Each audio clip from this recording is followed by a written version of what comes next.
नमस्कार दोस्तों आज की इस ईडियम एंड फ्रेज की वीडियो में आप सभी का स्वागत है। और स्टार्ट करते हैं आज की ईडियम एंड फ्रेजेस को। इससे लास्ट क्लास में हमने बहुत सारी ईडियम्स एंड फ्रेजेस 2021 की जो है वो देख रखी हैं। और मैंने आपसे कहा था कि मैंने अभी तक जो आपको इस सीरीज़ के अंदर ईडियम्स कराई हैं वो मैं आपको CGL 2021 की जो ईडियम्स हैं वो मैं आपको करा चुकी हूँ। और CHSL कि 2021 की जो ईडियम्स हैं वो हमारी चल रही हैं। और आज ही जो है हमारी MTS 2021 की जो ईडियम्स हैं वो भी स्टार्ट हो जाएगी। आपको स्क्रीन पर मैंने शो किया है कहाँ से MTS की जो है हमारी ईडियम्स स्टार्ट हो रही हैं। तो चलिए स्टार्ट करते हैं। आज की स्क्रीन पर आपको पहली ईडियम दिख रही होगी, ये है ट्विस्ट द प्लेयर्स आर्म। देखो कई बार होता है ना कि हम है ना किसी के हाथ को जबरदस्ती मरोड़ के काम करवाते हैं। तो ट्विस्ट का क्या मतलब होता है? मरोड़ना, है ना। और क्या मरोड़ना? प्लेयर का यहाँ पे मतलब है खिलाड़ी जो काम को कर रहा है। तो काम को जो भी कर रहा है ना उसके हाथ को मरोड़ना, हाथ को आम कहते हैं। यानी आप उससे जो काम है वो कैसे करा रहे हो? जबरदस्ती करा रहे हो। तो to try to force someone to do something. तो कई बार होता है ना गुस्से में अगर अपन को किसी से काम कराना होता है तो अपन उसके हाथ मरोड़ मरोड़ के उससे काम कराते हैं। तो वो कहलाता है क्या? Twist the players arm. कि भाई आप किसी से फोर्सफुली काम कराने की क्या कर रहे हो? कोशिश कर रहे हो। तो to try to force someone to do something, तब हम इस इडियम का यूज करते हैं। क्या? ये ट्विस्ट द प्लेयर्स आर्म। चलिए आगे बढ़े। नेक्स्ट कह रहा है in your birthday suit. No, ये जो इडियम है ना इस पर मैं हैशटैग लगा रही हूँ। ये मैं इडियम पे हैशटैग क्यों लगा रही हूँ? क्योंकि ये इडियम दिखने में कुछ और है जबकि इसका मीनिंग कुछ और है। ये इडियम क्या कह रही है? इन योर बर्थडे सूट, यानी आप अपने बर्थडे के कपड़े में हो, है ना। अब यहाँ पर जो बर्थडे के कपड़े में हो का क्या मतलब है? ये कहना चाह रहा है कि जब आप बर्थडे, यानी जब आपका पैदा होने का दिन था, यानी जब आप पैदा हुए थे, आपका बर्थ का डे था, उस समय आपने जो पहन रखा था, उस समय आपने क्या पहन रखा था? कैसे पैदा हुए थे आप? कपड़े सहित पैदा हुए थे क्या? नहीं ना। इसका मतलब है कि आपने कोई कपड़े नहीं पहन रखे, नॉट वेयरिंग एनी क्लोथ्स। बस ये इडियम इसीलिए इंपॉर्टेंट है क्योंकि इडियम तो मुझे क्या कह रही है? In your birthday suit. मतलब इस इडियम में तो ये कहा जा रहा है कि आप अपने बर्थडे सूट में हैं। जबकि इस इडियम को कुछ ऐसे याद रखेंगे कि बर्थ डे पर, यानी मेरे जन्म के दिन पर तो मैंने कोई कपड़े पहन ही नहीं रखे थे, है ना। हम लोग जब पैदा होते हैं तो हम तो बिना कपड़ों के पैदा होते हैं। तो उसके लिए हम इस इडियम को बोलते हैं if a person is not wearing any clothes then we use the idiom what? In your birthday suit. याद रहेगी आपको। नेक्स्ट आगे बढ़ते हैं। Cast aside. देखो कास्ट असाइड का मतलब है साइड में रखो, यानी साइड में हटाओ। साइड में हटाओ का क्या मतलब हो गया? आपने उस चीज को क्या कर दिया? रिजेक्ट कर दिया। देखो कास्ट करके आपने उसको असाइड कर दिया। साइड मतलब साइड हटा दिया। और जब आपने किसी को साइड हटा ही दिया है तो साइड हटा देना मतलब उस व्यक्ति को क्या कर देना? रिजेक्ट कर देना। तो if you have rejected a person then you use the idiom what? Cast aside. कैसे याद रखोगे कि आपने उसे कास्ट कहाँ किया है? असाइड। असाइड यानी साइड में। और जब आपने किसी को साइड में कास्ट किया यानी आपने उसको अल्टीमेटली क्या कर दिया? रिजेक्ट कर दिया। मतलब आपने उसको कास्ट से असाइड करके रिजेक्ट कर दिया। उम्मीद है आपको याद हो गई होगी। नेक्स्ट इडियम पे चलते हैं। Hard of hearing. देखो हार्ड ऑफ हियरिंग का मतलब है, इसको हिंदी में अपन पता है क्या कहते हैं? हिंदी में अपन हार्ड ऑफ हियरिंग को कहते हैं कि इसको ऊंचा सुनाई देता है ना। ऊंचा सुनाई देने का मतलब है कि इसको सुनने में क्या है? दिक्कत है। तो ऊंचा सुनाई देना यानी किसी को सुनने में क्या होना? दिक्कत होना, परेशानी होना। यानी कम सुनाई देना भी इसे कहते हैं। यानी कि आप इसे क्या चिल्ला चिल्ला करके बोलो तब जाकर के इसे सुनाई देगा। देखो ये पर्सन है ना डेफ नहीं है, ये पूरी तरीके से कहते हैं ना बहरा नहीं है। ये हार्ड ऑफ हियरिंग है। हार्ड ऑफ हियरिंग यानी इसे सुनने में क्या होती है? हार्ड मतलब इसके लिए सुनना तकलीफदायक है, हार्ड है, कष्टपूर्वक है। यानी इसे कैसा सुनाई देता है? पार्शली। यानी पार्शली ये व्यक्ति क्या हो गया है? डेफ हो गया है। क्योंकि ये पार्शली डेफ हो गया है इसलिए इसे सुनने में क्या होती है? हार्डनेस होती है। हार्डनेस होती है मतलब इसे सुनने में क्या होती है? दिक्कत होती है। तो हार्ड ऑफ हियरिंग का मतलब है जिसको हियरिंग करने में क्या हो? हार्डनेस हो। हार्डनेस क्यों हो रही है? क्योंकि वो पार्शली क्या है? डेफ है। तो पार्शली डेफ के लिए हम ये इडियम यूज करते हैं। That idiom is what? Hard of hearing. चलिए आगे बढ़ते हैं। नेक्स्ट इडियम है डोंकीज ईयर्स। इस इडियम को मैंने पहले भी कराया हुआ है आपको। मैंने आपको बताया था कि डोंकी ईयर इडियम कैसे आई है? डोंकी के कान से। क्या कहा जाता है कि डोंकी के कान क्या कहते हैं, बहुत बड़े बड़े हैं। इसीलिए अगर आपने डोंकी के कान में कोई भी बात कही तो बहुत लंबा समय लेगी उसको सुनाई देने में। क्यों लेगी लंबा समय? क्योंकि भैया उसको सुनाई देगा जब तक उसके शरीर तक वो बात जाएगी तब तक तो टाइम ही हो चुका होगा। और उसके शरीर में बात जाने के लिए इतना टाइम क्यों लग रहा है? क्योंकि उसके कान जो है वो क्या है, बड़े बड़े हैं। तो वहां से आया है कि डोंकी को गधा क्यों कहा गया है, क्योंकि डोंकी के कान बहुत बड़े बड़े हैं। तो उससे कोई भी चीज अगर कही जाएगी तो वो बहुत लंबा समय लेगा उस काम को करने के लिए। तो इसीलिए इडम आई है क्या, डोंकीज ईयर्स। तो डोंकीज ईयर्स का क्या मतलब हुआ, अ वेरी लॉन्ग टाइम, यानी बहुत लंबा समय हो चुका है इस काम को। नेक्स्ट आगे बढ़ते हैं, एल्बो ग्रीस। ना एल्बो ग्रीस को है ना हम कई बार कहते हैं मेरे तो हाथ पांव घिस गए काम करते करते, यानी मेरे एल्बो की ग्रीस क्या हो गई है, खत्म हो गई है। और ये मेरी एल्बो की ग्रीस कैसे खत्म हुई है, नहीं कहते हिंदी में भाई मेरे हाथ पांव घिस गए काम करते करते। तो ये आपकी एल्बो की ग्रीस क्यों खत्म हुई है, क्योंकि आपने बहुत ज्यादा क्या किया है, फिजिकल एफर्ट्स लगाए हैं। तो बहुत ज्यादा हार्ड फिजिकल एफर्ट्स जब कोई व्यक्ति लगाता है तब हम मीडियम क्या बोलते हैं, एल्बो ग्रीस करना। यानी उसके एल्बो में क्या लग गया है, या उसके एल्बो की ग्रीस क्या हो गई है, खत्म हो गई है। अब उसके एल्बो की ग्रीस क्यों खत्म हो गई है, क्योंकि उसने बहुत ज्यादा फिजिकल एफर्ट्स लगाए, हार्ड फिजिकल एफर्ट्स लगाए काम को करने में। तो अपन कई बार इस इडियम को हिंदी में कहते हैं कि मेरे तो हाथ पांव घिस गए इतना काम करते करते। तो एल्बो की ग्रीस खत्म हो जाना किसके कारण, इतने ज्यादा हार्ड फिजिकल एफर्ट्स के कारण। आगे बढ़ते हैं, एप्पल कार्ट। ना ये जो एप्पल कार्ट इडियम है ये कहाँ से ओरिजिनेट हुई है, तो आप इसकी है ना एक एक तरीके से एक इमेजिन करो, मतलब एक इमेज इमेजिन करो। और ये इमेज क्या कहती है कि कार्ट है, मतलब एक गाड़ी है जिसके अंदर एप्पल भरे हुए हैं। और ये जो कार्ट है ना जिसमें एप्पल्स भर भर के हैं, ये एक एप्पल की जो कार्ट है ये क्या हो गई, ट्रिप्ड ओवर हो गई। ट्रिप्ड ओवर यानी कि पलट गई। अब अगर ये एप्पल की कार्ट जो है वो पलट गई है तो फिर आप समझ सकते हैं ना कि अगर पलट गई है तो इससे क्या हो जाएगा, मैसी जगह हो जाएगी ना बहुत ज्यादा। और अगर ये जगह मैसी होगी, बिखर गए ना एप्पल सब जगह, तो आपके बिखर गए यानी स्पिल हो गए, तो वो जगह कैसी हो गई, मैसी हो गई। इसका मतलब आपका जो प्लान था, काई का प्लान था, आपका प्लान एप्पल को बेचकर आने का, वो आपके कार्ट के पलटने से क्या हो गया, फेल हो गया। तो वहीं से इडियम आई है कि जब किसी के प्लान्स क्या हो जाए, स्पॉइल हो जाए। इसकी भी एप्पल कार्ट क्या हो गई, स्पॉइल हो गई।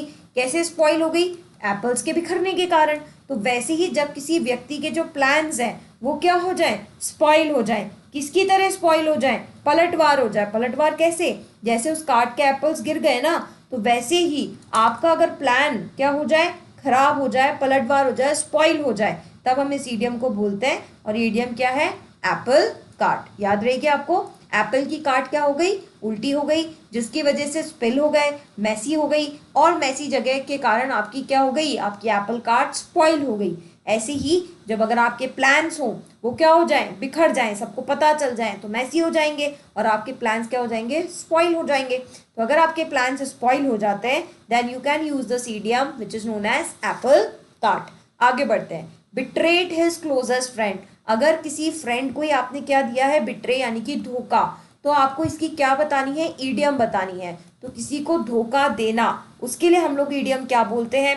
तो यहाँ पर देखो फ्रेंड्स, ये बोल रहा है अ ब्लैक शीप। देखो ब्लैक शीप का तो मतलब होता है भेद बताना, किसी को घर के क्या बता देना, रहस्य बताना। और भेद बताने को अपन हिंदी में इस ईडियम को कहते हैं घर का विभीषण, कि ये क्या है, घर का विभीषण है। जैसे विभीषण ने क्या किया था, रावण के सारे भेद बता दिए थे ना जाके राम जी को, तो वैसे ही घर का विभीषण क्या कहलाता है, ब्लैक शीप, यानी कि घर के क्या बता देता है, ये सारे भेद बता देता है बाहर जाकर। Every cloud has a silver lining. ना मैम इस इडियम का क्या मतलब है, इसका मीडियम मतलब है कि जो क्लाउड है ना, ये क्लाउड बता रहा है नेगेटिवनेस को, यानी अंधेरे को। तो अंधेरे के बाद हमेशा उजाला होता है, यानी हर बुरे दिन के बाद एक अच्छे दिन की शुरुआत आती ही आती है। Every bad situation has a possible good situation. तो ये वैसे ही कह रहा है कि हर क्लाउड के बाद एक सिल्वर लाइनिंग होती है, यानी आशा की एक किरण होती ही है। और यहाँ पर क्लाउड क्या रिप्रेजेंट कर रहा है, नेगेटिवनेस को, यानी आपकी हर नेगेटिवनेस के बाद एक सिल्वर लाइनिंग यानी आशा की एक किरण यानी अ होप हमेशा होगी ही होगी। Looking at your laurels. ना यहाँ पर ये जो लॉरल वर्ड है मैंने आपको पहले भी बोला था लॉरल एक फ्लावर है। ये कब दिया जाता है? ये फ्लावर ऑनर के लिए दिया जाता है, यानी जब आपको किसी को ऑनर देना है तब आप उसको लॉरल्स देते हो। अब ये बोल रहा है लुकिंग एट योर लॉरल्स, मतलब मैं आपके लॉरल्स की तरफ देख रही हूँ, मतलब मैं आपके ऑनर्स की तरफ देख रही हूँ। तो कुल मिलाकर मैं आपके अचीवमेंट्स गिन रही हूँ, मतलब मैं ये देख रही हूँ कि आपने अपनी लाइफ में कितनी सक्सेस पाई है। तो I am counting your achievements या I am counting your success या I am looking towards your success is known as what? Looking at your laurels. और ये है stab someone in the back, यानी पीछे से किसी को क्या देना? स्टैप करना, मारना, पलटवार करना। तो यही है किसी को क्या देना? धोखा देना। तो किसी को पीछे से धोखा देने के लिए हम इस इडियम को बोलते हैं step someone in the back, यानी आपने अपने ही दोस्त के छुरा घोंप दिया। कहाँ तो आप उसे फ्रेंड फ्रेंड कह रहे थे और कहाँ पीछे से आपने उसे क्या दे दिया? स्टैप दे दिया, यानी आपने उसे धोखा दे दिया। तो बिट्रेड हिज क्लोजेस्ट फ्रेंड का क्या मतलब हुआ? To stab someone in the back, पीछे से किसी पर पलटवार करना। आगे बढ़ते हैं। पॉकेट एंड इंसल्ट, यानी आपकी किसी ने इंसल्ट की और आपने उस इंसल्ट को क्या कर लिया? पॉकेट में रख लिया, यानी आपने उसका कोई जवाब नहीं दिया, आपने सिर्फ उस इंसल्ट को क्या किया? टॉलरेट किया, कोई बात नहीं। होता है ना, जैसे मान लो कई बार सिचुएशन संभालने के लिए आपकी इंसल्ट भी हो जाती है ना, तो भी आप उसे सहन कर जाते हो। क्या सोचते हो? कोई बात नहीं यार, अपने घर का काम है, अच्छे से काम हो जाए। तो आपने उस इंसल्ट को भूले नहीं हो, आपने उस इंसल्ट को पॉकेट में रख लिया, यानी आपने उस इंसल्ट को टॉलरेट कर लिया। तो to tolerate insult without protest, बिना प्रोटेस्ट के किसी इंसल्ट को टॉलरेट कर लेना। आपने पलटवार नहीं किया, आपने जवाब नहीं दिया, तब आप इस इडियम को कहेंगे पॉकेट एंड इंसल्ट। कैसे याद रखोगे? इंसल्ट का जवाब आप भी दे सकते थे गुस्सा करके, पर आपने उस इंसल्ट को पॉकेट में रख लिया। पॉकेट में रख लिया यानी आपने कोई जवाब वगैरह कुछ नहीं दिया, शांतिपूर्वक जो चल रहा था वो चलने दिया, यानी आपने उस इंसल्ट को क्या किया है? टॉलरेट किया है कि भाई ठीक है, जैसा है चल रहा है, चलने दिया जाए। आगे बढ़ते हैं। To the best of both worlds, देखो एक इडियम होती है एक तरफ कुआं एक तरफ खाई। ये इडियम तो ये कहती है कि यहाँ पर भी नेगेटिव सिचुएशन है और यहाँ पर भी नेगेटिव सिचुएशन है, तो आप जहाँ जाओगे वहाँ मरोगे, ठीक है। लेकिन ये कह रहा है कि दो दुनिया है और दोनों ही दुनिया आपके लिए बेस्ट है, यानी कि आपके पास दो ऑप्शंस हैं और दोनों ही ऑप्शंस आपके पॉजिटिव हैं, यानी आपके दोनों ही हाथों में लड्डू है। अपन कहते हैं ना मेरे दोनों हाथों में लड्डू होना, तो मेरे दोनों ही हाथों में लड्डू हैं। तो मेरे दोनों ही हाथों में लड्डू है मतलब मेरे लिए एक एडवांटेजियस सिचुएशन है दोनों ही थिंग्स से, यानी दोनों ही तरफ से मेरे लिए एडवांटेजेस है। और ये जो दोनों मेरी तरफ से एडवांटेजियस सिचुएशन है ये सेम टाइम पर है, मतलब मेरे तरफ इधर भी लड्डू और इधर भी, एक ही समय पर मेरे पास दो दो एडवांटेजेस सिचुएशन है, मैं चाहूँ जो ले सकती हूँ, मेरा तो दोनों में फायदा ही होगा। तो जब आपके पास दो सिचुएशंस हो और दोनों ही सिचुएशंस कैसी हो? पॉजिटिव हो, उस केस में हम इस इडियम को यूज करते हैं and that idiom is an advantageous situation from two things, different things at a time, is known as the best of both worlds. चलिए आगे बढ़ते हैं। हैव अ लॉन्ग फेस, इस इडियम को मैंने पहले पुल अ लॉन्ग फेस के नाम पर कराया था। तो चाहे पुल अ लॉन्ग फेस बोले आप, चाहे हैव अ लॉन्ग फेस बोले, अल्टीमेटली बात आप लॉन्ग फेस की कर रहे हैं। और मैंने क्या कहा था? लंबा फेस यदि किसी का है तो अपन कहते हैं ना आज तेरा चेहरा क्यों मुरझाया हुआ है, यानी वो पर्सन क्या है? सैड है। वो पर्सन क्या है? डिजेक्टेड है। हम डिजेक्टेड को भी सैड का ही सिनोनिम कहते हैं। और हम क्या कहते हैं कि वो व्यक्ति कैसा लग रहा है अभी या कैसा दिख रहा है? अनहैप्पी दिख रहा है। तो if a person is unhappy, if that person is disappointed, if that person is sad और डिजेक्टेड, या हिंदी में कहूँ अगर वो व्यक्ति अभी क्या है? उदास है, हताश है, निराश है, तब जाकर के हम इस इडियम का यूज करते हैं। That idiom is have a long face. इसी इडियम को हम क्या बोलते हैं? पोलर लॉन्ग फेस भी बोलते हैं, और इसी इडियम को हम क्या बोलते हैं? हैव अ लॉन्ग फेस भी बोलते हैं। तो my right answer is when someone is unhappy, disappointed, sad, dejected, then we use the idiom have a long face. आगे बढ़ते हैं। नेक्स्ट, यहाँ से अब आपके जो है आपके CHSL और CGL के इडियम्स खत्म होते हैं 2021 के, और ये मैंने MTS के और हवलदार एग्जामिनेशन के 2021 की इडियम्स यहाँ से लिए हैं। तो ये आपका पहला इडियम, ये कह रहा है स्टोन्स थ्रो। देखो अ स्टोन्स थ्रो इडियम हमने पहले भी किए, जो इडियम हमने पहले किए ना वो मैं थोड़ा फास्ट लूंगी। पत्थर का थ्रो करना, और मैंने कहा था ना जब पत्थर को हम थ्रो करते हैं तो वो ज्यादा दूर तक नहीं जाता है, यानी गेंद आपके पाले में ही है, आपकी सीमा रेखा के अंदर यदि कोई चीज हो रही है, आपकी लिमिट में हो रही है, क्योंकि पत्थर आपकी सीमा रेखा के अंदर ही गिरेगा। इतने जितना आपके हाथ पांव, जितना आप पहुंच सकते हो, जितनी आपकी पहुंच है वहीं तक आप उस पत्थर को थ्रो कर सकते हो, यानी कि आपका जो डिस्टेंस है वो बहुत ज्यादा नहीं है। तो अ वेरी शॉर्ट डिस्टेंस के लिए हम इस ईडियम को बोलते हैं, कौन सी ईडियम है ये, अ स्टोन्स थ्रो। तो what do you mean by a stone's throw? A stone's throw means this distance is not far away, यानी ये डिस्टेंस क्या है, बहुत पास की ये डिस्टेंस है, तब जाके ईडियम बोली गई है। नेक्स्ट क्या है, set the wheels in motion. देखो अगर आपने किसी गाड़ी के पहिए को मोशन में डाल दिया है, यानी आपकी गाड़ी क्या कर रही है, चल रही है। अगर आपकी गाड़ी चल रही है तो देखा आपने, जब मेरी गाड़ी कहीं चल रही होती है तो यहाँ नज़ारा कुछ और है, फिर आगे गए फिर नज़ारा कुछ और है, फिर नज़ारा कुछ और है, फिर यानी कि यहाँ पर अब मेरी जो चेन है वो चालू हो गई है। चेन किसकी, चेन ऑफ इवेंट्स की। तो इसका मतलब होता है to initiate a chain of events, यानी कि मैंने अपनी चेन इवेंट्स की क्या कर दी है, चालू कर दी है। कैसे पता, क्योंकि भाई मेरे जो व्हील्स है, मेरे जो पहिए हैं, अब वो क्या आ गए हैं, मोशन में आ गए हैं, यानी अब मैं आगे बढ़ती जाऊंगी, अब मैं रुकूंगी नहीं। तो अ chain of events had started, यानी एक के बाद एक के बाद एक अब नए काम जो है वो आगे होते जाएंगे। तो देन वी से the idiom set the wheels in motion. आगे बढ़ते हैं, फोमिंग एट द माउथ। देखो अगर आपने, फोमिंग का मतलब होता है झाग, अगर आपने किसी के मुंह पर झाग फेंक दिए तो इसका मतलब अब वो गुस्सा होगा या नहीं होगा, तो बिल्कुल गुस्सा होगा यार। इतना ज्यादा कौन सभ्य है जिसके ऊपर अगर आप झाग फेंक दोगे तो वो नाराज नहीं होगा, बिल्कुल। पॉकेट एंड इंसल्ट नहीं किया है आपने, उसने आपके मुंह पर क्या, फोमिंग झाग ही फेंक दी है, तो आपको गुस्सा आएगा ना। तो गुस्से को हम क्या बोलते हैं, enrage, to be enraged and show it. आपको गुस्सा आया भी है और आपने उस गुस्से को शो भी किया है, और आपने ये गुस्सा कैसे शो किया है, उसके मुंह पर फोम मार के। यानी अपन ने कई मूवीज में नहीं देखा, गुस्से में सामने वाले के मुंह पे पानी का गिलास डाल देता है, या जो हाथ में होता है वो उसके मुंह पर, है ना। कई सीरियल्स में आपने ये सीन देखा होगा कि गुस्से को निकालने के लिए और शो करने के लिए जो लिक्विड हाथ में होता है वो उसके मुंह पर दे मारते हैं। तो यहीं पर उस सामने वाले के मुंह पर क्या दे मारा है, फोम। फोम यानी कि झाग, यानी आपने झाग ही उसके मुंह पर जो है वो दे मारे। तो जब झाग ही आपने सामने वाले के मुंह पर दे मारे हैं तब हम इस ईडियम को बोलते हैं, and the idiom is what, foaming at the mouth. And why you are foaming at the mouth? Because you are angry with that person and you are showing your angriness to that person. तो अगर आप enraged हैं और अगर आप अपना गुस्सा show कर रहे हैं तब आप इस idiom को क्या बोलते हैं, foaming at the mouth। आगे बढ़ते हैं, back on one's feet. Now back on one's feet का क्या मतलब है, इस इडियम का मतलब है कि आप अपने पैरों पर वापस बैक आ गए हो, मतलब बुरे दिन आए थे लेकिन अब आप बैक ऑन यानी आप वापस अपने पैरों पर खड़े हो गए हो, यानी कि आप अपने जीवन में वापस वेल और सक्सेसफुल हो गए हो अगेन, है ना। क्योंकि आप पहले भी सक्सेसफुल थे बट कुछ कारणों की वजह से वो सक्सेसफुलनेस थोड़ी सी चली गई थी, लेकिन अब आप बैक ऑन वन फीट, कहते ना, अरे अब अपना खिलाड़ी वापस आ गया है। यानी कई बार प्लेयर्स ऐसे होते हैं कि कई मैचेस में गंदा परफॉर्म करने के बाद, है ना,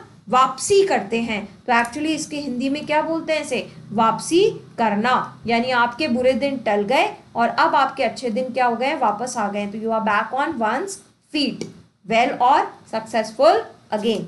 आगे बढ़ते हैं, let the cat out of the bag. ये इडियम भी रिपीटेड है, सीजीएल में आई हुई थी, हमने करी थी। ये इडियम ये कहती है, इस इडियम की शुरुआत है ना शॉपकीपर से होती है, कि जब शॉप वाले है ना कैट को बेचते थे तो ये क्या करते थे, मान लो अगर आप खरीदार हो और आप मेरे से कैट खरीदने आए तो मैंने आपको एक बैग के अंदर है ना कैट जो है ना वो बंद करके दे दी, पैक करके दे दी, और मैंने अब आपको वो बैग जो है वो खोलने नहीं दिया, मैंने आपको कहा घर जाके ही खोलना, ठीक है। क्यों ऐसा किया, क्योंकि मैंने आपको उस बैग के अंदर है ना लो क्वालिटी की जो कैट है वो दी है। तो जब मैंने आपको ये बैग में पुअर क्वालिटी की कैट दी है तो आपको क्या पता कि मैंने पुअर क्वालिटी की दी, क्योंकि बैग तो क्या है, बंद है। लेकिन अगर ये cat, let the cat out of the bag, bag से बाहर आ गई तो आपके सामने मेरा सीक्रेट क्या हो जाएगा, रिवील हो जाएगा ना। आपको पता चल जाएगा, क्या पता चल जाएगा, कि मैंने कैट पुअर क्वालिटी की दी थी। तो to reveal a secret, and इसी इडियम को फ्रेंड्स हम लोग स्पिल द बीन्स भी कहते हैं। तो स्पिल द बीन्स का मतलब भी क्या होता है, सीक्रेट रिवील हो जाना। और इसी इडियम को आपने क्या कहा है, let the cat out of the bag. कैसे याद रखोगे, कि बैग से कैट का वापस आना। तो अगर वो बैग से कैट वापस आ गई है तो आपको पता चल जाएगा कि शॉपकीपर ने जो कैट आपको दी है वो कैसी क्वालिटी की दी है, बेकार क्वालिटी की जो कैट है वो आपको दे दी है। तो ये आपका सीक्रेट जो शॉपकीपर का है वो क्या हो गया, रिवील हो गया। इसी इडियम को हम और क्या कहते हैं, स्पिल द बीन्स। उम्मीद है आपको दोनों इडियम याद हो गई होगी, और दोनों का मतलब क्या है, सीक्रेट का बाहर आ जाना। नेक्स्ट है इन the heat of the moment. Now in the heat of the moment का क्या मतलब है कि भाई गर्मा गर्मी में ये काम हो गया। तो इन the heat of the moment अगर गर्मा गर्मी में ये काम हुआ है, यानी कि बिना सोचे समझे आपने इस काम को कर दिया गुस्से के अंदर। तो अपन कई बार कहते हैं ना यार गुस्से में वो शब्द निकल गया यार, मेरा मतलब वो नहीं था ना।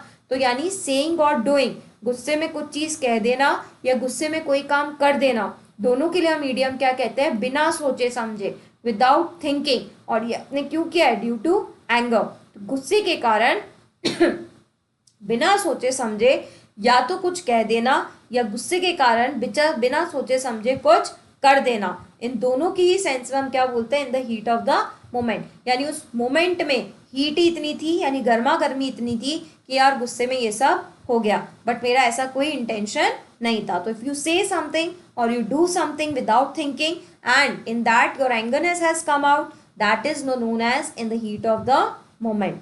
चलिए आगे बढ़ते हैं। नेक्स्ट क्या है, च्यू द सीनरी। देखो आप सीनरी खा गए।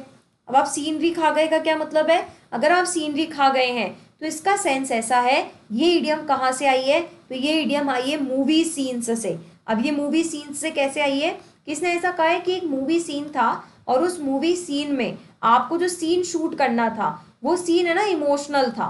तो इस इमोशनल सीन में कई बार क्या होता है कि जो एक्टर और एक्ट्रेसेस होते हैं ना वो बहुत ज़्यादा ही इमोशनल हो जाते हैं, यानी कि वो बिल्कुल भावनाओं में बह जाते हैं और उन्हें होश ही नहीं रहता है कि उन्होंने इस सीन को ओवरली कर दिया है, यानी ओवर इमोशंस बाहर आ गए, यानी टू एक्ट ओवरली इमोशंस। तब आप क्या कहते हो कि आपने सीन को ही क्या कर लिया, चबा लिया, यानी च्यू कर लिया, यानी आप इस सीन की गहराई में इतने घुस गए कि आपने सीन को क्या कर दिया, च्यू। तो कहते हैं ना अपन एक्स्ट्रानेस भी किसी चीज़ की या ज़्यादा भी किसी चीज़ का अति भी बुरी होती है, तो वैसे ही आपने सीन को ही क्या कर लिया, च्यू कर लिया। कैसे याद रखोगे, मूवी सीन से। मूवी सीन में इमोशनल सीन था लेकिन आपने उसे कैसा एक्ट किया, वेरी इमोशनल, आप तो कुछ ज़्यादा ही घुस गए उसके अंदर, तो वो इमोशनल सीन क्या हो गया, ओवरली हो गया। तो उस ओवरली इमोशनल सीन के लिए हम क्या बोलते हैं कि आपने सीन ही क्या कर लिया, च्यू कर लिया, यानी आप उस सीन की गहराई में इतने ज़्यादा घुस गए कि आपको यही नहीं पता लगा कि यार ये सीन मेरे से क्या हो गया है, ओवर जो है वो ये सीन मेरे से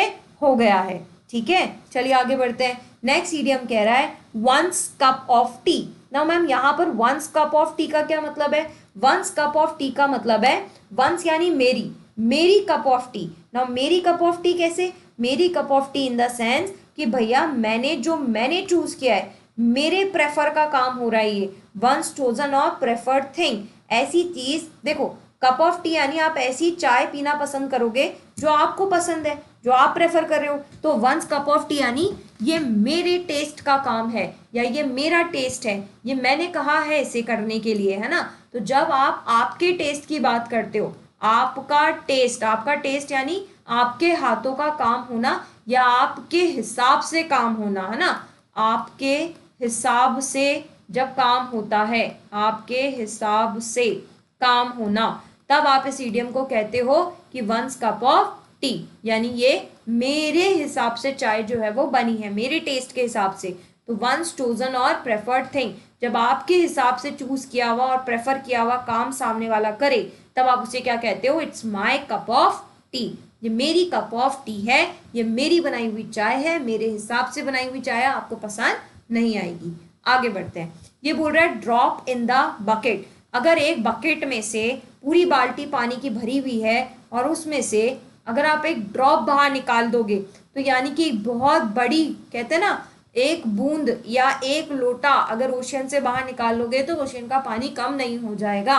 तो वैसे ही कोई बहुत बड़ी चीज से बहुत छोटा सा पार्ट या अमाउंट अगर बाहर निकाल लिया जाए तो उसको कहते हैं ड्रॉप इन द बकेट। तो ड्रॉप इन द बकेट यानी बकेट से, यानी बाल्टी से क्या बाहर निकालना, ड्रॉप बाहर निकालना। तो अगर बाल्टी से ड्रॉप बाहर निकाली है तो a very small part of something, जो बहुत बड़ा है, उस बड़े पार्ट में से बहुत छोटू सा पार्ट अगर आपने बाहर निकाला है तो हम इस इडियम को क्या कहते हैं, ड्रॉप इन द बकेट। और इसका मीनिंग क्या है, a very small part of something which is very big और होल। आगे बढ़ते हैं। नेक्स्ट क्या बोल रहा है, फ्लॉजिंग अ डेड हॉर्स। देखो हॉर्स कैसा है, डेड है, मरा हुआ है, और आप उसे फ्लॉच कर रहे हो। फ्लॉच का मतलब होता है कोड़े मारना। तो अल्टीमेटली आप उस घोड़े पर, कैसे घोड़े पर, मरे हुए घोड़े को मार रहे हो। तो क्या वो उठ के बैठ जाएगा क्या? नहीं, वो जिंदा थोड़ी ना होगा, मर गया। क्या उसे आपकी मार का कोई असर होगा? भाई कोई असर नहीं होगा, आप सिर्फ अपना समय बर्बाद कर रहे हो। तो जब हम यूजलेस थिंग्स पर अपना समय बर्बाद करते हैं, हमें उसे कुछ नहीं मिलना जाना, तब हम इस ईडियम को बोलते हैं that idiom is flogging a dead horse. कैसे याद होगी? अगर हॉर्स डेड है और अगर आप उस डेड हॉर्स को मार रहे हो, फ्लॉजिंग का क्या मतलब होता है? कोड़े मारना। तो अगर आप उस डेड हॉर्स को मार रहे हो तो आप अल्टीमेटली अपना टाइम वेस्ट कर रहे हो, किसमें? यूजलेस थिंग्स के ऊपर। तो चलिए अपनी क्लास आज यहीं एंड अप करते हैं। मैं फिर आपसे कह रही हूँ गाइस, मैं भले ही आपको ये बता रही हूँ कि ईडीएम 2021 की है और इस एग्जाम की है, लेकिन स्टिल आप लोग तो सारी वीडियोस ही सुनना, क्योंकि आप भी जानते हैं कि एसएससी में इस साल क्या हो रहा है। कोई प्रेडिक्शंस नहीं है, पेपर कैसा आएगा ये भी नहीं पता कि कैसी ईडियम्स आएंगी। तो एटलीस्ट ईडियम वाले सेक्शन से तो हम कम से कम 1 मार्क लूज ना करें ना, हम यहाँ से तो अपने सारे मार्क्स लें। तो इसलिए हम कोशिश तो ये करेंगे हमारी सारी ईडियम सुनी भी हो। और ईडियम्स का कोई इफ एंड बट तो है नहीं कि भाई इतनी ईडियम पढ़ने से काम हो जाएगा, नहीं भाई। अल्टीमेटली आप जितनी पढ़ सकते हो उतनी आपको पढ़नी चाहिए। तो इसीलिए आप ईडियम्स की वीडियोस को सारी को सुने। अगर कोई नई ईडियम है आपकी कभी सुनी भी नहीं थी तो अच्छा है, आपको वो सुनने से याद हो जाएंगी, और सुनने से जल्दी याद होती है, मैं फिर कह रही हूँ। और हम इतनी अच्छी अच्छी ट्रिक से इन ईडियम्स को पढ़ रहे हैं कि आप इन्हें भूलने वाले तो नहीं हो। चलिए ईडियम्स की नेक्स्ट वीडियो में आपसे फिर मुलाकात करते हैं फ्रेंड्स। और अगर आप ये वीडियो देख रहे हैं तो मैं आपके लिए नेक्स्ट जो वीडियोस हैं वो मिस स्पेल्ट की भी लेकर आ रही हूँ। तो आप ईडियम्स की, मिस स्पेल्ट की, दोनों की ही वीडियोस देखेंगे। वन वर्ड्स की काफ़ी सारी वीडियोस मैंने आपको कराई हैं, आप उन्हें अच्छे से करें ताकि अल्टीमेटली इन तीनों के मार्क्स आपके लूज अप ना हो। वन वर्ड्स काफ़ी सारे हमने किए हैं, ईडियम्स हम कर रहे हैं, और मिस स्पेल्ट मैं आपके लिए लेकर आ रही हूँ। तो आप इन वीडियोस को बहुत ध्यान से करें। चलिए नेक्स्ट वीडियो में आपसे फिर मुलाकात करते हैं, तब तक के लिए फ्रेंड्स जय हिंद, जय भारत, राधे राधे।